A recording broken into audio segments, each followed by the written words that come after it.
அதே போல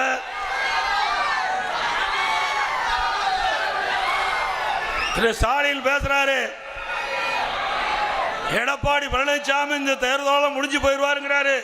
அவருடைய மகன் உதயநிதி சொல்றாரு, திரு ஸ்டாலின் அவர்களே 2021 சட்டமன்ற பொதுத் தேர்தல் அனைத்து இந்திய அண்ணா திராவிட முன்னேற்ற கழக தலைமையில் அமைக்கப்பட்ட கூட்டணி 75 இடங்களை நாங்கள் வென்றோம்.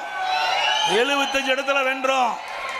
இதே 2011 திரு கருணாநிதி உயிரோடு இருக்கிறார், திரு ஸ்டாலின் இருக்கிறார்.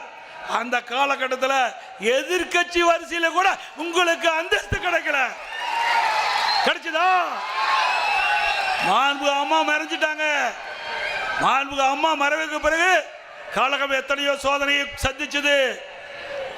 நம்முடைய ஆட்சி பல்வேறு சோதனைகளை சந்திச்சோம். நான் முதலமைச்சர் பதவி ஏற்கிற பொழுது கடுமையான வறட்சி, டெல்டா மாவட்டம் புயலால் புரட்டி போடப்பட்டது, விவசாயிகள் பெரிய பாதிப்பு, இங்க இருக்கிற விவசாயிகளுடைய உடைமைகள் சேதம், பொதுமக்களுடைய உடைமைகள் சேதம்.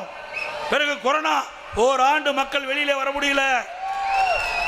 அப்படிப்பட்ட காலகட்டத்தில் கூட திறமையான ஆட்சி செய்த சாதனை படைத்த அரசாங்கம் அதிமுக.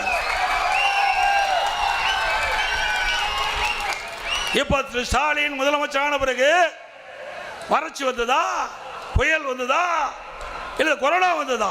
ஒண்ணு வரல. ஆனா 5 லட்சம் கோடி கடன் வாங்கி இருக்கிற, 5 லட்சம் கோடி கடன் வாங்கி இருக்கிறாரு. 5 ஆண்டு திராவிட முன்னேற்றக்கூடிய சாதனை, திரு ஸ்டாலினுடைய அரசாங்க சாதனை. நம்ம எல்லாம் கடன்காரனாக்குனதுதான் திரு ஸ்டாலினுடைய சாதனை. சரி, கடன் வாங்குறீங்க, என்ன திட்டத்தை கொண்டாந்தீங்க? இந்த கடலூர் மாவட்டத்துக்கு ஏதாவது புதிய திட்டம் வந்திருக்குதா? அப்படின்னு இந்த பணமெல்லாம் எங்க போச்சு? போற இடத்துக்கு போச்சு.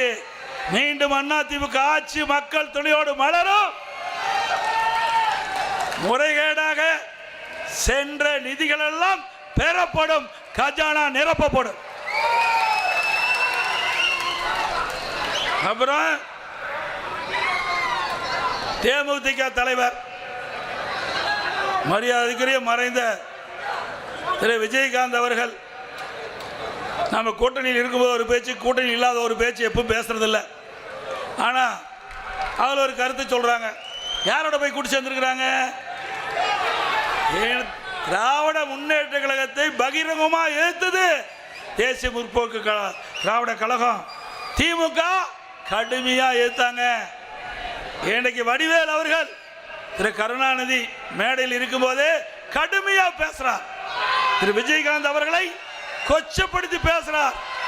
அப்படிப்பட்டவரோடு கூட்டா எப்படி கூட்ட வச்சீங்கன்னு நாட்டு மக்களுக்கு தெரியும். எப்படி கூட்டு வச்சாலே உங்களுக்கு தெரியும். மேலும் விளக்க வேண்டிய அவசியம் இல்லை. இன்னொன்னு சொல்றாரு, அதிமுக மேலவை உறுப்பினர், மாநில உறுப்பினர் கிடைக்கவில்லை என்று சொன்ன தவறு. நான் 2026 எங்களோடு கூட்டணி அமைத்து சட்டமன்றத்தில் சந்தித்தால் நிச்சயமாக உங்களுக்கு மாநிலவை உறுப்பினர் வழங்கப்படும் என்று பகிரங்கமா தொலைக்காட்சியில் நான் பேட்டி கொடுத்தேன். நீங்க ஏதோ திட்டமிட்டு போயிருக்கிறீங்க, அது வேற விஷயம். அது உங்களுடைய சொந்த விஷயம். அதுக்குள்ள நான் போகவில்லை. அதோட இன்றைய தினம் இங்க ஒரு அமைச்சர் இருக்கிறார், விவசாயத்துறை அமைச்சர். அது விவசாயம் தெரியுதே இல்லையா எனக்கு தெரியல. இங்க எம்ஆர்கே சர்க்கரை ஆலை இருக்குது. விவசாயிகள் உற்பத்தி செய்யப்பட்ட கரும்பை கூட முறையா அறவை செய்ய மாட்டேங்கிறாங்க. செஞ்சாங்களா? மூடி கிடக்குது.